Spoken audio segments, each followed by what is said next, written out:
Hi everyone, this is Dr. Lambert. I'd like to talk to you today about the first white paper to come out of the large survey that we conducted with members of Survivor Corps and other COVID-19 survivors around the internet.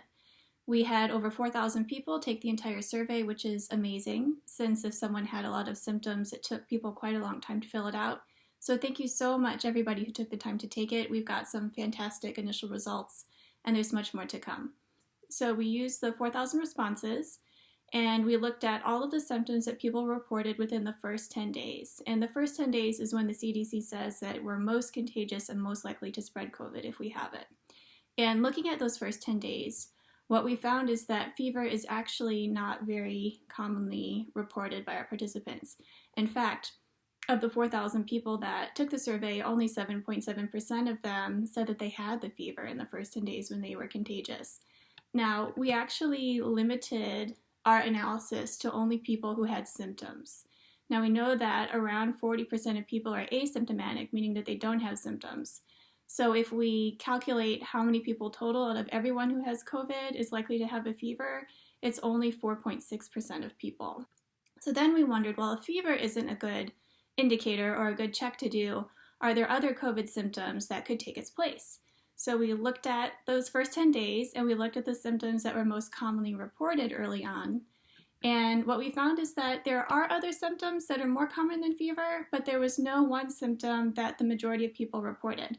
So to talk about the more common symptoms, fatigue was around 14.4% of people, about 10.7% of people had headache, and next came shortness of breath, difficulty breathing, inability to exercise, and changed sense of taste were all reported more frequently than fever.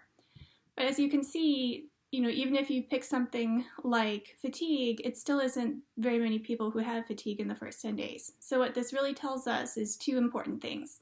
The first one is that people's COVID-19 experiences are all very different. And if you've been in the Survivor Corps Facebook group, you know that because you've seen some patterns as people reporting their illnesses, but you've also seen that people can experience a very wide range of symptoms.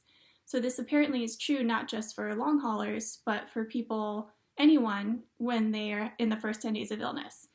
And the second thing that we're learning from this is that these symptom checks that we're doing at the door before you enter a building, or that we're doing before sending our kids to school, they're really not effective at stopping the spread of COVID. Really, the only way that they could be effective would be if we kept everyone who had any symptom of illness home. Now, that would be incredibly disruptive and, very hard to do when we have jobs and we have to work and get things done.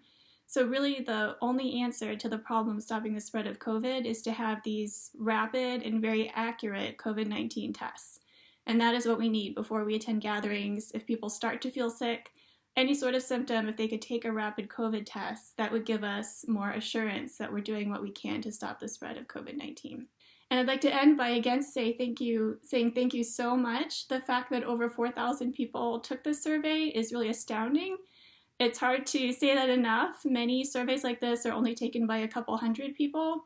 So it just shows how dedicated COVID survivors are to trying to get some answers to the illness and to try to contribute to science so that we can really, stop the disease, stop the damage it does early on, and try to take care of people who are experiencing these long-term symptoms.